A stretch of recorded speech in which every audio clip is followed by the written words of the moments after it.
Bonjour Monsieur Chevrier, j'ai personnellement lu votre ouvrage que vous venez de publier qui s'appelle donc « La prochaine guerre sera nucléaire ». Il m'a permis de découvrir vraiment des informations très importantes et très intéressantes, notamment concernant le sujet de la protection civile en cas de guerre nucléaire. Oui, c'est exact. C'est en 1982, en fait, j'avais commencé à travailler un an plus tôt sur ces questions et il m'est apparu nécessaire de communiquer des informations à l'époque sur un domaine qui était complètement occulté en France. Je m'étais évidemment renseigné et je voyais qu'il y avait beaucoup de pays comme la Suisse, Israël, la Suède, la Russie et d'autres qui avaient fait un programme de construction d'abris pour la population civile qui était très important puisque déjà à l'époque, en 1982, 85% des Suisses bénéficiaient d'un abri NBC. Pratiquement la totalité de la population en Israël, et on était à des pourcentages très hauts également, même en Chine. Pourtant, à cette époque-là, les Chinois n'étaient pas encore au niveau que l'on voit aujourd'hui. Donc, j'ai pensé qu'il fallait démystifier ce sujet, qu'il fallait surtout rendre abordable le coût de construction d'un abri. C'est là où j'ai travaillé sur des plans de plusieurs modèles d'abris. Le but, en ce qui me concernait, ce n'était pas de construire des abris, mais de fournir des plans sur des modèles qui soient d'un coût relativement bas. Et donc, j'ai travaillé en collaboration avec la PAV, avec des ingénieurs de la PAV pour également diminuer. Je suis allé plusieurs fois en Suisse pour rencontrer les services de protection civile. Et nous avons procédé de la façon suivante. D'abord, j'ai écrit ce livre « Faire face aux dangers nucléaires ». Et les gens qui achetaient ce livre avaient la possibilité, pour ceux qui en avaient les moyens et pour ceux qui voulaient faire cet effort, d'acheter un dossier technique et de remettre le dossier technique à l'entreprise de leur choix, dans le bâtiment, pour faire construire un abri à côté de leur maison ou dans une propriété.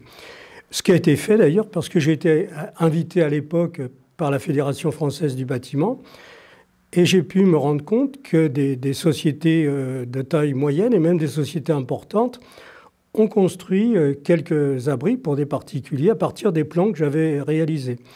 J'ai eu aussi l'agréable surprise d'avoir la visite d'un physicien de la protection civile suisse qui est venu chez moi pour visiter l'abri. On a passé plusieurs jours en Dordogne avec cet homme qui a trouvé que j'avais fait un abri qui était surdimensionné, qui était fait en fait pour un QG, pour un quartier général, et surdimensionné surtout au niveau de la résistance, puisque j'avais pris un ferraillage et puis des épaisseurs de béton, on était de l'ordre de 40 cm, on pouvait résister à plus que 5 ATM. Donc, en règle générale, les abris sont prévus pour 1 ATM. Donc, on était vraiment très près du point zéro.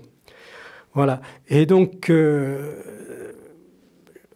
à cette époque-là, il y avait un risque, effectivement, de guerre nucléaire qui était assez élevé. En 82, c'est l'époque où les Américains décident d'installer en Allemagne les missiles Cruise et les fusées Pershing. Nous sommes à l'époque de l'URSS. Et donc, c'est une période de tension extrême qui était pratiquement comparée à celle de Cuba lorsqu'il y a eu cette tension entre les États-Unis où le président Kennedy est intervenu directement auprès de Khrouchtchev à l'époque.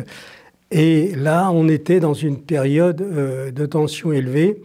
Et à cette époque-là, donc, j'ai fait cette démarche. Et puis ensuite, eh bien, je me suis concentré sur le développement de la société et j'ai un petit peu mis de côté le travail que j'avais fait dans ce domaine. Et donc, 40 ans sont passés depuis. Et puis maintenant, à nouveau, nous nous retrouvons dans une période de tension. Et l'évolution des choses ont fait que j'ai décidé d'écrire à nouveau un livre, et donc qui s'intitule « La prochaine guerre sera nucléaire ». Et dans ce livre, je reprends d'ailleurs des extraits de Faire face aux dangers nucléaires, parce qu'il faut dire qu'à l'époque, ce livre a été considéré comme la référence dans le domaine de la protection civile. Même la protection civile suisse nous a acheté des bouquins, des préfectures. On a vendu, bien sûr, à des pompiers à l'époque. J'ai été invité à Porte-Champéret par un colonel des pompiers de Paris pour faire une conférence. Donc on a eu un certain écho à l'époque, beaucoup plus d'ailleurs qu'aujourd'hui. Donc aujourd'hui, je viens avec un livre qui est un petit peu différent, puisque cette fois-ci, j'aborde des sujets que je n'avais pas abordés à l'époque de ce premier livre, où je m'étais concentré uniquement sur la protection de la population civile. Et là, les 2 tiers de ce livre sont sur la géopolitique, et surtout, j'explique quelles sont les situations qui risquent de nous amener à un conflit nucléaire de très grande ampleur. Très bien, donc notamment sur la page 136 de votre ouvrage, vous expliquez que la radioactivité décroît selon les zones. Pouvez-vous m'expliquer les raisons? Il faut au préalable expliquer que tout le monde, beaucoup de gens en tout cas, sont restés sur le schéma des explosions de Hiroshima et Nagasaki, alors que ce sont des explosions qui ont eu lieu en altitude. La particularité de ces explosions, c'est qu'elles produisent des effets directs dans la zone concernée, mais elles ne provoquent pas de retombées radioactives. Donc ça, c'est le point important, c'est le point capital que les gens ignorent en France, c'est qu'il va y avoir 3 types d'explosions. Des explosions en altitude. À Hiroshima, c'était 450 mètres, parce que la puissance était faible. Aujourd'hui, ce sera probablement des explosions qui se situeront entre 900 mètres et 1200 mètres d'altitude, pour des explosions d'altitude. Mais en fait, comme je l'ai dit dans ce livre, dans les conflits conventionnels jusqu'à présent, il y avait 95% des victimes étaient militaires. Dans un conflit nucléaire, 95% des victimes seront des civils. Pourquoi ? Parce que pour détruire des installations militaires, on ne va pas faire d'explosions en altitude. Pour détruire des installations militaires, on va faire des explosions au sol. Et dans certains cas, on va faire des explosions dans le sol, avec des missiles qui pénètrent à 30 ou 40 mètres de profondeur et qui vont faire sauter des bunkers à l'intérieur desquels il y a des QG, donc des quartiers généraux d'organisation, enfin des militaires. Et ce type d'explosion, je vais vous faire voir par exemple quelques schémas pour que vous compreniez bien. Voilà, ici, ce dessin existe en page 136. C'est le dessin qui est fait à l'échelle d'une explosion d'une puissance de 1 mégatonne. Donc une puissance de 1 explosion d'une 1 mégatonne creuse un cratère de 60 à 90 mètres de profondeur pour 300 mètres de diamètre. C'est quelque chose d'énorme. Et là, c'est au sol. Dans le sol, c'est un petit peu différent, mais prenons cet exemple. Cette énorme quantité de terre, de cailloux, de ferraille va se trouver projetée à plus de 4000 mètres d'altitude et va former un nuage radioactif. Ce nuage radioactif, il va être porté par les vents, et donc on peut imaginer, par exemple, on va prendre cette carte, une carte de l'Europe en partie, et vous avez par exemple ici le QG de l'OTAN, à 40 km au nord de Londres, et là, pour détruire un bunker qui est à plus de 50 mètres de profondeur, il est évident qu'ils vont utiliser une très grosse puissance. Et donc cette énorme quantité de matière qui est devenue radioactive va former un nuage qui va partir selon les vents, mais la direction des vents dans cette région est principalement nord-ouest, nord-nord-ouest, et donc va aller se diriger en direction de Paris, de la région parisienne.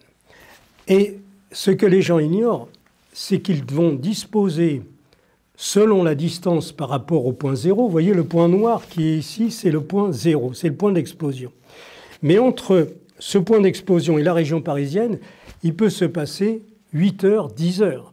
Donc on a largement le temps pour aller se mettre à l'abri. Et à l'abri des retombées radioactives qui, elles, si on reste dehors, vont tuer les personnes selon les régions très rapidement, en quelques heures. Donc voici, ici, c'est un autre schéma qui est dans le livre, qui explique, qui prend un exemple, toujours basé sur 1 mégatonne, avec les différentes zones et le niveau de radiation. Donc en fait, là, le vent est ici et va pousser toutes ces poussières radioactives et au fur et à mesure qu'on va s'éloigner du point zéro, la quantité de poussière au mètre carré va être moins importante et donc le niveau de radioactivité va être moins important. Et ce qui est important de savoir, c'est que ici, je les ai classés à l'époque par des couleurs, donc la zone bleue, la zone rouge, la zone jaune et verte, mais juste à côté, vous avez la zone blanche dans laquelle il n'y a pas de retombées radioactives. Et donc, il suffit de savoir si vous êtes dans la zone dans laquelle il y a de la radioactivité ou pas. Et là, au stade où nous en sommes, eh bien, en France, nous sommes complètement aveugles, ignorants. C'est-à-dire que les gens ne sont pas capables de savoir s'ils sont dans une zone où il y a la radioactivité ou pas. Tous ceux qui devraient savoir quelque chose ne savent rien, notamment les maires, les pompiers, les gendarmes, n'ont aucun appareil de mesure. Donc l'appareil de mesure, je vais vous faire voir de quoi il s'agit. C'est des compteurs Geiger que tout un chacun, tout le monde, tous les particuliers peuvent très bien se procurer. Alors vous avez de nombreux types de compteurs Geiger. Bon, moi, je vais vous faire voir 2 modèles. Il y en a encore beaucoup sur le marché. Donc ça, c'est un compteur Geiger qui vaut 90 €. Il marche avec des piles. Donc bien sûr, ce qu'il faut, ce qui est très important, c'est avoir chez soi des piles neuves qu'on n'utilise pas, parce que le jour où ça arrive, ben, il faut pouvoir avoir des piles qui sont en bon état. Donc là, il est conseillé de ne pas laisser les piles à l'intérieur. Là, je les ai mis pour vous faire voir. Donc c'est un maniement très simple. Et quand vous appuyez, vous voyez si vous avez de la radioactivité ou pas. Donc là, c'est vraiment cet appareil qui devrait être, à mon avis, dans chaque caserne de pompiers, il devrait y avoir un compteur Geiger de ce modèle. Il devrait y avoir dans chaque mairie un compteur Geiger de ce modèle ou d'un autre modèle, peu importe. Là, ici, on a un autre modèle. C'est un modèle qui se recharge, donc avec un petit fil comme un téléphone. Et on peut avoir soit l'un ou soit l'autre. Évidemment, ça fonctionne pareil, ça vous indique s'il y a de la radioactivité ou pas. Alors c'est très important parce que si vous êtes dans une zone où il n'y a pas de radioactivité, ben vous n'avez aucune raison de partir. Vous pouvez rester dans votre maison, vous pouvez être dans votre jardin, vous pouvez être dehors, il n'y a pas de danger. Et si vous êtes dans une zone où il y a eu des retombées radioactives parce que l'explosion a eu lieu à 50 km ou à 100 km, ce qui est très important, c'est de connaître quel est le niveau de radioactivité.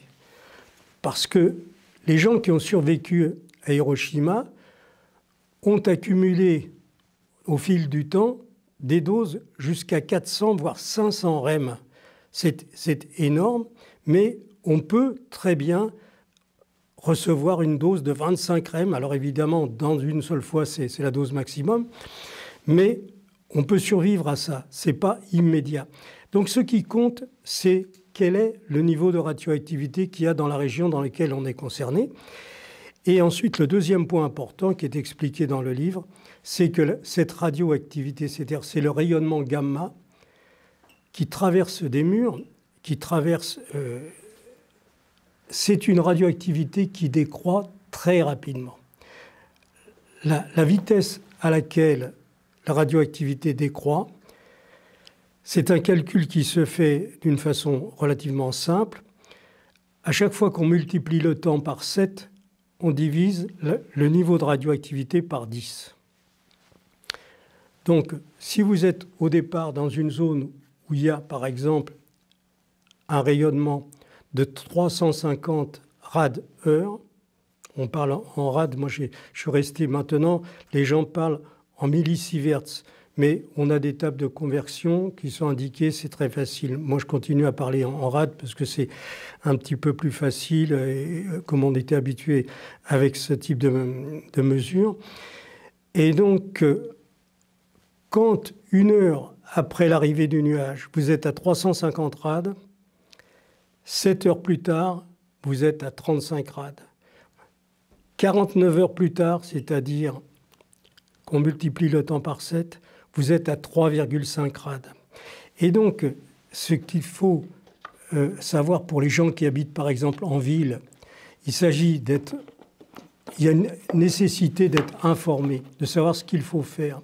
Eh bien, pour échapper à ce rayonnement gamma qui est mortel dans les premières heures, il faut se réfugier soit dans une cave sous un immeuble, soit dans un parking souterrain, et y rester au minimum 72 heures.